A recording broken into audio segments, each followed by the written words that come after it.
Hey creative friends, today we are going to paint this gorgeous bouquet and I love it so much because it is pink, it is fun, it is bleedy, it is loose, it's just one layer pretty much. If you are liking what you see, you want to paint along, let's dive right in. Hey gorgeous friends, today we're going to paint this beautiful bouquet from one of my favorite books, Flower Color Theory. And it is page 274 if you have this and you want to paint along. I love this bouquet because of all its fluffy peonies here, and it's got this really cool Crown Imperial Fritilary, and just a beautiful bouquet. And I think I have painted this maybe twice already. So it's interesting how, it's really interesting how there are just some bouquets that, you know, you feel drawn to paint over and over again. Let's get started straight away. For this painting, I'm gonna go nice and loose with a big pad, a big block here. And it's my 14 by 10 Saunders Waterford 100% cotton block. And I'm going to grab my 3/4 flat brush for just the main first layer to just go nice and loose. And of course, I've got my regular tube paints in this palette here, and all of my products are in the description below. And the most important thing that you need to have is time. Yes, just nice time and space for yourself to paint, for yourself to just, you know, go into this beautiful trance-like flow of painting. So I'm going to mix up a little permanent rose from Shinhan. PwC Shinhan is a lovely Korean brand that sells really affordable, very highly pigmented, fun, incredibly lovely paints. Definitely recommend this brand if you are looking for a nice, lovely set. So as I always usually do, I'll start with my big flowers, and I'll just start with this peony here by gently bringing a very light wash using the side of my brush this way and that to carve out these first peony shapes. And then I'm gonna go and touch a little bit of that darker permanent rose to drip, let it bleed into some parts of the petals.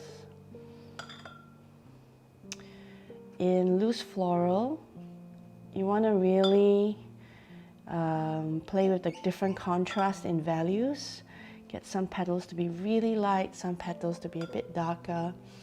And that creates dynamicism in your painting, in your flowers. And then over time, you'll learn what, you know, how much you want to drip in and how much you want to just leave. And it also determines your speed, right? So the faster you go, the crazier the bleeds will be. And the slower you go, the more intentional you are, everything will be a bit more controlled. So you do you. I'm gonna drop some gamboge into the middle here to just let some bleeds happen. And yellow always goes well with pink, in my opinion, right? When it comes to florals. And then maybe just a bit more of water only, and I'm gonna leave it and work on the next big one here. So this is getting me exciting because this is like the biggest flower. And as you can tell, I'm just eyeballing the placement of where this flower is gonna be, and you don't have to get too worried about, oh no, did I leave enough space for all the other flowers, blah, blah, blah. And if you run out of space, then just leave some stuff out, you know? Again, going in with a darker hue of permanent rose to just drop in some of that here and there. And you know, you're welcome to just use different pinks, different oranges even, if that's what you like to do. And I'm noticing how this bloom is just feeling a bit too even. So I'm just gonna increase the randomness of the petals by working it. All right, and then even have some of it touch. All right, going into that gamboge now to just, again, place a little bit of that yellowness in the middle, leaving white space, remembering, don't crowd everything. And there we have it, the two main peonies here.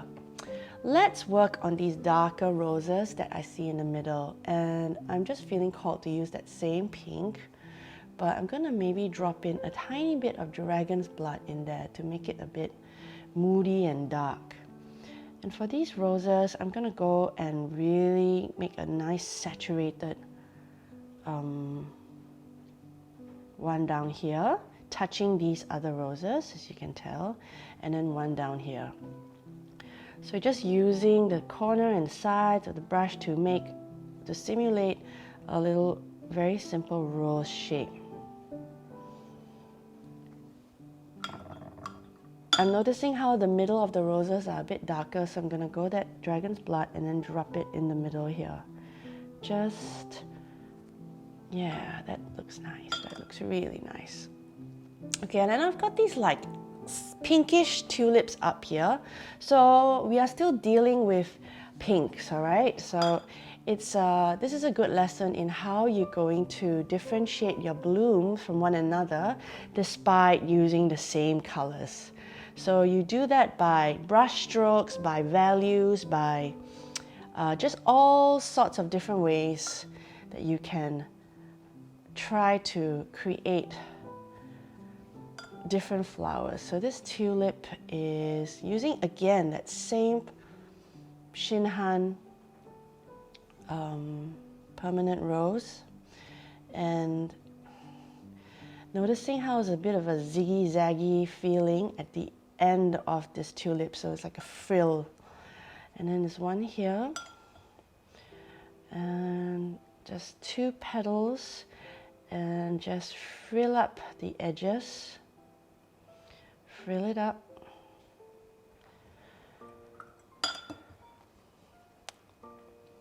And I see a bit of yellow down the center, so I'm going to do that. Drop a bit of yellow in there. And this is a nice time where everything's still kind of wet, but not too wet, to just pull up some first stems. So grabbing my Sap Green, my Winsor & Newton Sap Green, maybe mixing a bit of Prussian Blue.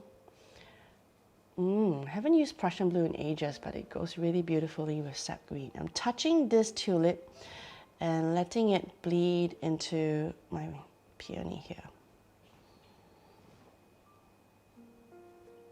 Just a couple of leaves. All right. And then take a step back to admire your gorgeous painting, see what needs to happen. I'm thinking I might lift up some colors here to create a bit more of a highlight in these tulips, and I'm liking how that looks. And then maybe, if it's not too late, do a bit of lifting here in the center of these flowers as well. Okay, I'm gonna do the Crown Fritilary, these two big yellow flowers, one here, and I don't really have space for the other one, so I might put it just somewhere here. I'm realizing I've gone a bit. So let's just see how this works in terms of composition, okay? Use whatever yellow you have. I've got cadmium yellow here and a bit of gamboge. And what I'm doing is just using the side of my brush to create some petals from the imaginary center here. Then I'm gonna go into burnt umber to drop some darkness to the top of this. So very sunflower-esque kind of feel. Actually, there's two down here, but I'll just focus on the one as to not make it too confusing. And the other fella up here, I'm just going to tuck him here. I don't know why I tend to give my flowers gender. And this one feels like a boy, although it's bright and yellow, it feels very, very masculine. Grabbing that burnt umber to just drop a bit of darkness into the top of that. I'm noticing how it's bleeding quite a lot, so I'm going a bit fast now, so not as controlling, and my burnt umber is running out, so that's what's happening here.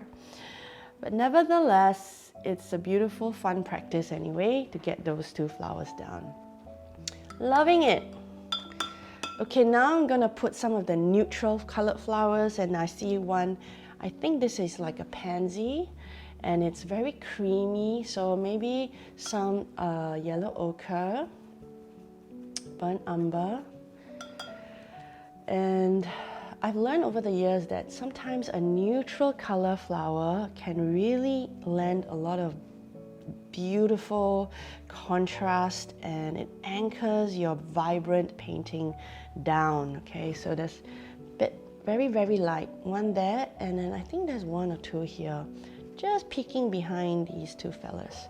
Oops, maybe I don't want that bleed to happen a bit too much bleedy. So you see how I made those pansy? I kind of just like swoosh this flat brush around here and there to get, you know, that very fragile pansy kind of shape and texture. There is a flower here, and I'm trying to see what it is. It looks like an orchid. Oh yeah, lady slipper orchid. And I don't know if I will add that orchid in here. I might just leave it out because well, A, I've run out of space, and B, sometimes less is more, okay? There's one beautiful white orchid here though, and I'm also not sure if I should add that in. Okay, right now I'm gonna add these, what are these called? Bleeding hearts, yes, bleeding heart. Oh, they are so pretty. These bleeding hearts that are bleeding all over the place. And again, it's a pink, so I'm just gonna look and think how I'm gonna do this to make it not so, you know, everything blends into each other. And what I'm gonna do is I'm just gonna lighten my pink water till it's really, really light. And then I'm just going to dot them in a downward motion like this. All right, to where I see it forming. And then there's one coming down here. And then there's one here coming here, just over in front of this fritillary. Okay, and then you're like, okay, so now what? They're just floating in the air. Obviously, you need to tie them all together with a stem, grabbing a small round brush. And while it's all a bit wet, this is really fun. I really enjoy this part, which is linking your little droopy bits with a thin green stem.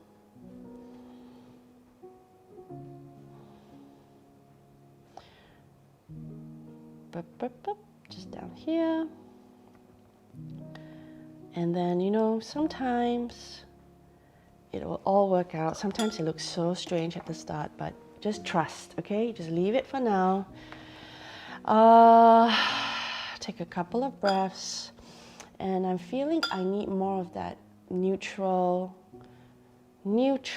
pansy. Maybe one more just behind here. I'm seeing one more there. And then maybe just one more here. And there are these ranunculus as well that appears here. And I'm gonna leave that out. So this bleedy red rose, there is one more. There's two here, but I feel like we can squeeze one more here. So getting a nice, rich, saturated brush of that red. And yeah, there we go. A bit of bleeds happening there. I'm gonna just save that so that it doesn't go too crazy. And now it's gonna pull it all together in with stems. All right, so sap green, and burnt umber. Get a pool of that there. And this is really one of my favorite parts as well, is to start linking all the flowers with nice brave stems, okay, back to the center of the bouquet. And sometimes you don't even need to be super prescriptive about this. Okay, so just generally, we're going to pull the stems back. So I swapped to the thinner brush to link the pansies back.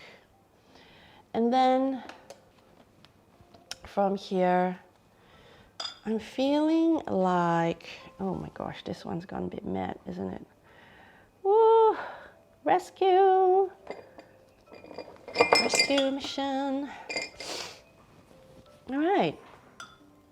And although this bouquet does not really feature much leaves, in fact, this whole book is very leaf light. Very light on the leaves, because I think the whole point is to showcase the flowers. But then it's your painting, so I'm just going to add some leaves. So I'm just going to add a couple of leaves here and there to just pull everything back together into a beautiful bouquet. Just some greens also inside, in between the flowers. And this Crown Fritilary actually has a bit of like greens sticking out. So just honoring that, how that works. And then I'm feeling like I'm gonna not put the vase, okay, in this painting.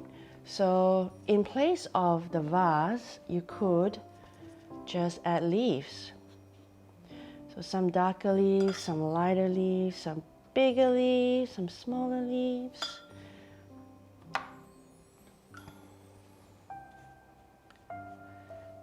And there we go. I'm just finishing up here.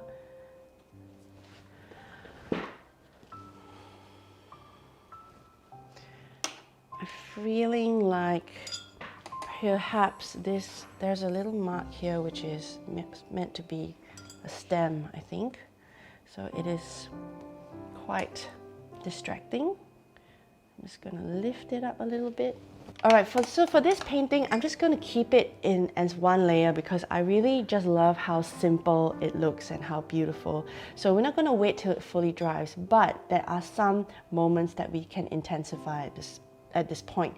So I'm going to grab some orange actually and mix it into the yellow. And this orange can be just put in the middle of my two peonies here, just to anchor your eyes down. And then also just a bit of Payne's Grey with burnt umber, right, to just get a bit more darkness into the center of these roses. Just a tad.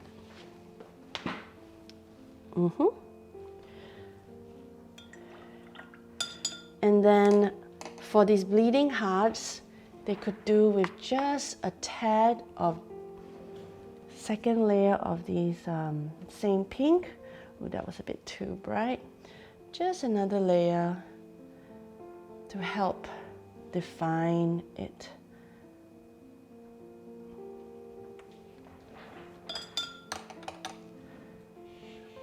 And then finally, okay, yeah, I know I kept saying finally, just a tiny bit of burnt umber to the middle of these pansies. Let it bleed. It's a tiny bit. And then one detail, I am feeling just a nice dark line through the center of these tulips. A few dark lines, just a few dark lines. And there you have it. A very simple, gorgeous, loose floral based on this gorgeous photo, and I hope you enjoyed this painting. I certainly did. There it is, the beautiful, bleedy, bright pink and yellow bouquet. I hope you had a great time painting it. I certainly did. Please subscribe to my mailing list. I do have a free PDF download I call 9 Secrets to Loose Florals that you can grab once you subscribe to my list. I also link that in the description below. Otherwise, thank you so much for watching this video. Please give it a thumbs up and subscribe to the channel if you haven't. Otherwise, I'll see you in the next video.